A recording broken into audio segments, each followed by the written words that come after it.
Body मेरे पास में है, तो आप कोई भी एक बॉडी ले लो, आप उस बॉडी का मास भी कैलकुलेट कर सकते हो, उस बॉडी का वेट भी कैलकुलेट कर सकते हो, उस बॉडी का टेम्परेचर भी कैलकुलेट कर सकते हो, उस बॉडी की लेंथ भी कैलकुलेट कर सकते हो, उस बॉडी का एरिया भी कैलकुलेट कर सकते हो, उस बॉडी का वॉल्यूम भी कैलकुलेट कर सकते हो, उस बॉडी का जो चाहे चीज, अगर कंडक्टर है तो उसमें से कितना करंट फ्लो हो रहा है, अगर हम लोग उसको कोई सप्लाई से कनेक्ट कर दे तो एक ही बॉडी के नंबर ऑफ टर्म्स आप कैलकुलेट कर सकते हो। क्लियर हुआ? तो अब मान के चलते एग्जांपल के तौर पे इंटीग्रल कैलकुलस और डिफरेंशियल कैलकुलस हम लोग क्यों यूज करते हैं, है ना? कि अगर मान के चलो कि ये बॉडी का मेरे को मास कैलकुलेट करना है, क्या कैलकुलेट करना है?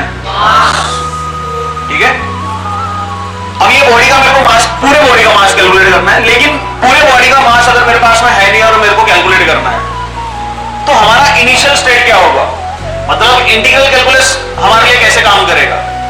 तो आपको पूरे बॉडी का मास कैलकुलेट करना है, तो आप क्या करेंगे, पहले इस बॉडी के एक छोटे से पॉइंट का मास कैलकुलेट करेंगे। बात समझ में आ गई है? क्लियर? सबसे पहले क्या करेंगे आप? छोटे से पॉइंट मास का एक आप मास कैलकुलेट करेंगे, पॉइंट मास कैलकुलेट करेंगे आप। और जिस समय पॉइंट मास आपने कैलकुलेट कर लिया, तो ये जो भी वैल्यू आपकी रहेंगी, मान के चलिए ये m1 है या m है, स्मॉल है, ठीक है? अब ये जो मास आया आपका, ये छोटे से पॉइंट मास का, ये पॉइंट मास को आप करेंगे इंटीग्रेट, साइन ऑफ इंटीग्रेशन, ये साइन है इंटीग्रेशन का। क्लियर? तो आप इस मास का इंटीग्रेट करेंगे विद रिस्पेक्ट टू m है, मास कैलकुलेट कर रहे हैं आप विद रिस्पेक्ट टू dm। तो जो इसका आंसर निकल के आएगा, ये पूरा का पूरा मास रहेगा पूरे बॉडी का। तो समझ में आया? इसका मतलब बहुत सिंपल है,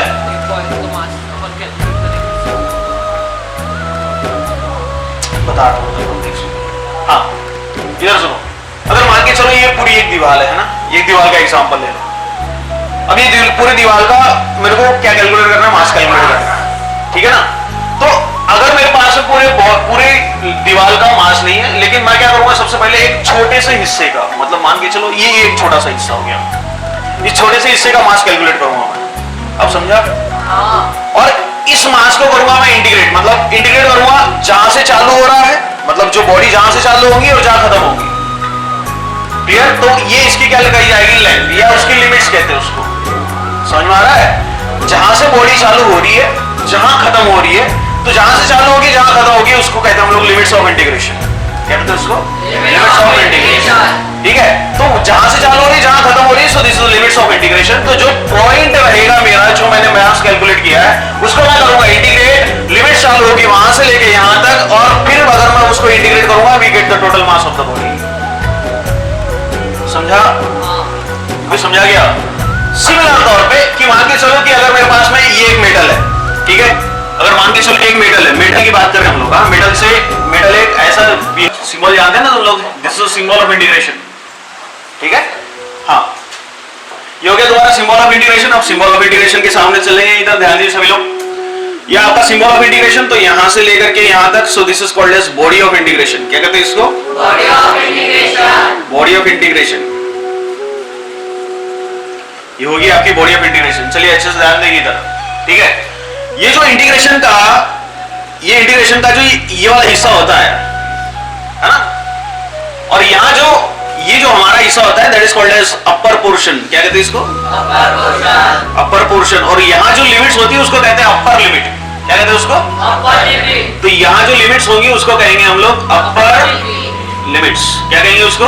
अपर लिमिट्स। समझ में आ गया? जो ऊपर लिमिट्स होती है ना, उसको कहते हैं हम लोग अपर लिमिट्स। क्लियर? और ऊपर वाले हिस्से को क्या कहते हैं हम लोग? Upper portion. अब जो नीचे वाला हिस्सा देखिए यहाँ से, है ना, तो इसको क्या कहेंगे हम लोग? Lower portion. क्या कहेंगे इसको? Lower portion. और यहाँ जो लिमिट्स होंगी उसको क्या कहेंगे हम लोग? Lower limits. Lower limits. बात समझ में आ रही है क्या? Clear? So this is terms यहाँ से लेके यहाँ तक, so this is called as body of integration. क्या कहते हैं इसको? Body of integration. ऊपर वाले हिस्से को कहेंगे हम लोग upper portion, and that is also called as upper limit. मतलब यहाँ जो लिमिट्स रहेंगी उसको कहेंगे हम लोग अपर लिमिट, और जो नीचे वाला पोर्शन होगा उसको क्या कहेंगे हम लोग? Lower portion. और जो लिमिट्स होंगी उसको क्या कहेंगे हम लोग? Lower limit. इतना क्लियर हो गया? ठीक है? लिमिट, इंटीग्रल कैलकुलस और डिफरेंशियल कैलकुलस हम लोग क्यों यूज करते हैं? कि अगर एक छोटे से पॉइंट से पूरे बॉडी का अगर पॉइंट मास आपको कैलकुलेट करना है, पूरे बॉडी का मास अगर कैलकुलेट करना है तो हम लोग इंटीग्रेशन यूज करते हैं।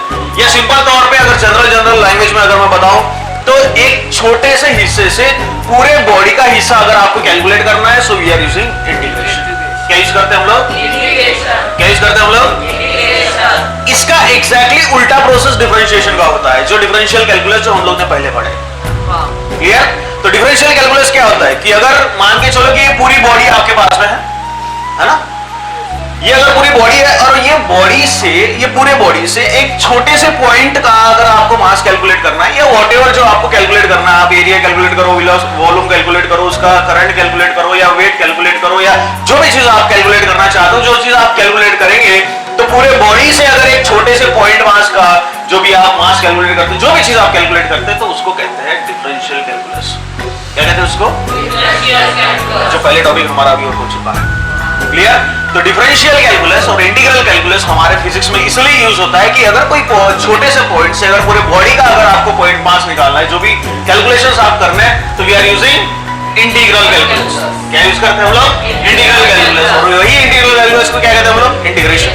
क्या कहते हैं हम लोग उसको? Integration. So this are practical applications for integrations and differential calculation. मतलब हम लोग ये जो पढ़ रहे हैं, ये पढ़ने का मतलब मैं बता रहा हूँ आप लोगों को, बात समझ में आ रही है क्या?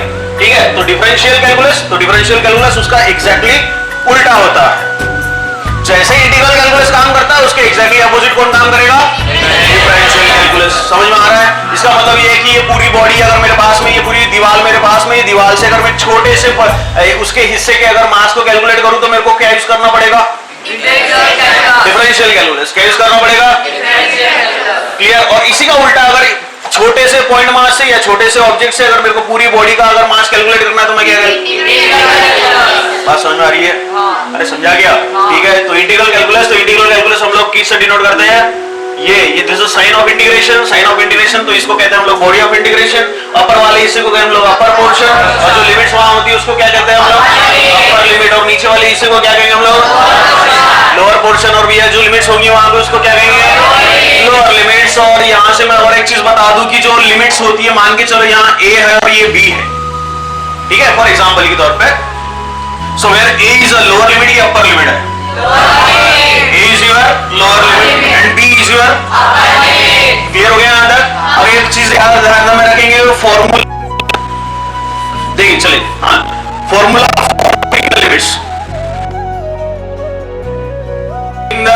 लिमिट्स, लिमिट्स पुट करने का formula for putting the limits.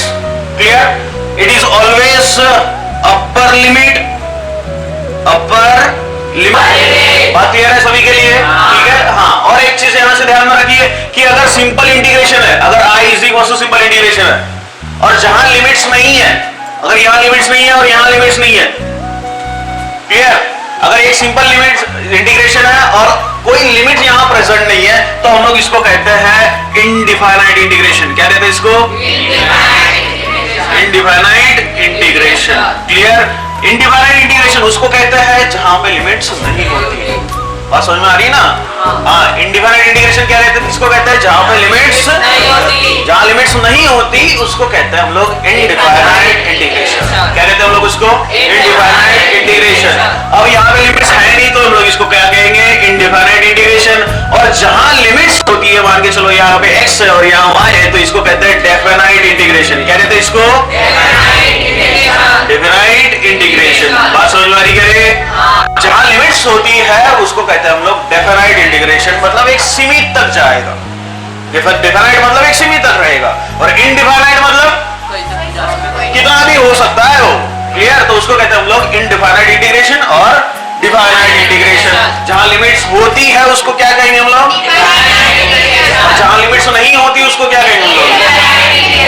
बात समझ में आ रही है?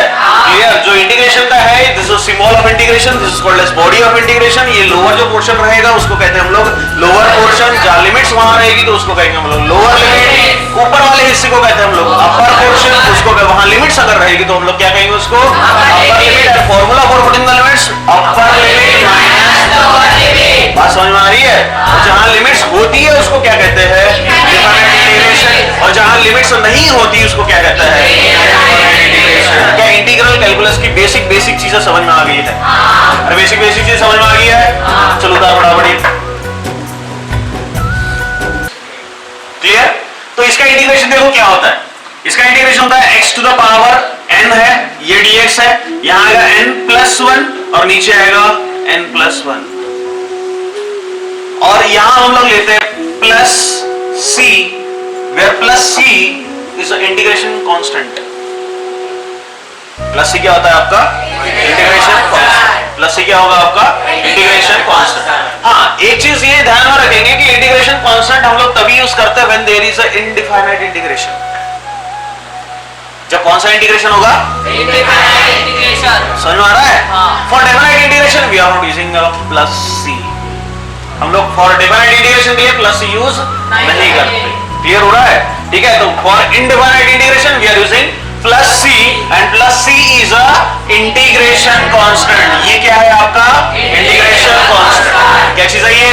Integration constant. बात समझ में आ रही है क्या? और इंटीग्रेशन कांस्टेंट कौन से, डेफिनाइट में कि इनडिफाइनाइट में? इनडिफाइनाइट में। क्या पहला फॉर्मूला समझ में आ गया है? ठीक है, चल देख। तो where n is a any constant value, कोई भी कांस्टेंट वैल्यू है ये, या अदरवाइज कोई भी इंटीजर्स हम लोग कह सकते हैं इसको।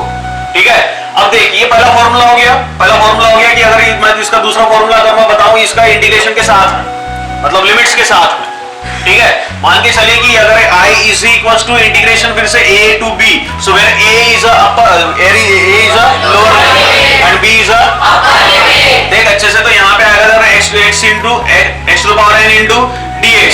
तो देख इसका इंटीग्रेशन देख कैसे सॉल्व होता है, अच्छे से ध्यान देंगे इधर। हाँ, अब ये डेफिनाइट है कि इनडिफाइनाइट है? क्यों, कैसे पहचान है? लिमिट्स है। क्या यहाँ पे जहां लिमिट दिखाई पड़ेगी उसको क्या कहेंगे? क्या कहेंगे? और जहां लिमिट्स नहीं दिखाई पड़ रही है वो, तो ये फॉर्मूला किसके लिए हो गया? अच्छा, अभी हम लोग दूसरा फॉर्मूला बनाएंगे किसके लिए? डेफिनाइट के लिए। तो इंटीग्रेशन a टू b, इसको बोलने का तरीका देखो, इंटीग्रेशन a टू b कहां से चालू हो रही है? a से। खत्म कहां हो रही है? b में। अपर लिमिट बोले तो this is the ending point, और जो लोअर लिमिट होगी उसमें इज द स्टार्टिंग पॉइंट। बात समझ में आ रही क्या? हाँ, ये चालू कहां से हो रहा है? a से। चालू कहां से हो रहा है? b, खत्म कहां होगा? b में। ठीक है, चल देख अब इसका फॉर्मूला देख, x to the power n into dx है, तो x to the power n+1 divided by n+1। बात समझ में आ गई? ठीक है, ये और ये फॉर्मूला दोनों का सेम रहेगा, but there is a limit. तो लिमिट यहाँ पे हम लोग को रखनी पड़ेगी। तो लिमिट देख, जैसे इंटीग्रेशन ले लिया तो इंटीग्रेशन का साइन नहीं आएगा। ठीक है, अब यहाँ पे आप लेंगे ऐसा कुछ bracket, that is a square bracket. Square bracket के बाद में a टू b है, तो यहाँ आप a लिखेंगे, यहाँ आप b लिखेंगे, क्योंकि b अपर लिमिट में है तो ये अपर पोर्शन में आएगा, और ये लोअर लिमिट है तो ये लोअर पोर्शन में आएगा। समझा गया? अरे समझा गया? और अभी थोड़ी देर पहले मैंने बताया था formula for putting the limits, formula for putting the limits, clear हो रहा है? चलिए, तो ध्यान दें इधर, अभी तो upper limit minus lower limit, तो ये तो फॉर्मूला हो गया, हम लोग ने इसको बना लिया। अब देख इसमें लिमिट्स कैसे पुट करते हैं। लिमिट्स हम लोग अभी ऐसे पुट करेंगे, देख जिसका इंटीग्रेशन हुआ है उसी की लिमिट्स होती है। समझा? जिसका इंटीग्रेशन हुआ है उसी की लिमिट्स होती है। इसका मतलब यह है कि जिसका इंटीग्रेशन हुआ है उसी वही लिमिट्स का हकदार है। समझा? अभी समझा गया? इंटीग्रेशन किसका हुआ? x का। इंटीग्रेशन किसका हुआ? x का। तो लिमिट का हकदार भी कौन है? लिमिट का हकदार भी कौन है? तो देख, तो मैंने अभी फॉर्मूला बताया था, formula for putting the limits, upper limit minus lower limit. What is your upper limit? b। What is your lower limit? a। Integration का हकदार इंटीग्रेशन का हकदार, और उसको बोले लिमिट्स का हकदार। देख अच्छे से, तो ये x to the power n+1 है, और n+1 यहाँ पर भी है। लिमिट्स किसकी है? लिमिट्स किसकी है? तो जहां जहां x नजर आएगा वहां हम लोग लिमिट पुट करेंगे। समझा गया? ठीक है, तो यहाँ x है तो ये b है अपर लिमिट, तो आ गया पहले अपर लिमिट, और पहले n+1 जैसे के वैसे नीचे भी आ गया n+1। बात समझ में आ रही है क्या? अपर लिमिट पुट हो गई, अब माइनस लोअर लिमिट, a और n+1 डिवाइडेड बाय। समझ में आया? अरे समझ में आया क्या? So this is the standard way to calculate the integration. Clear हुआ है? अभी क्लियर हुआ क्या? चलो फटाफट दो फॉर्मूले। मैंने यहाँ लिमिट नहीं लग रखी है तो कौन सा इंटीग्रेशन होगा? चलिए तो मान के चलिए x to the power 3 into dx है तो what is the integration of this one? x 3 plus 1 बोलो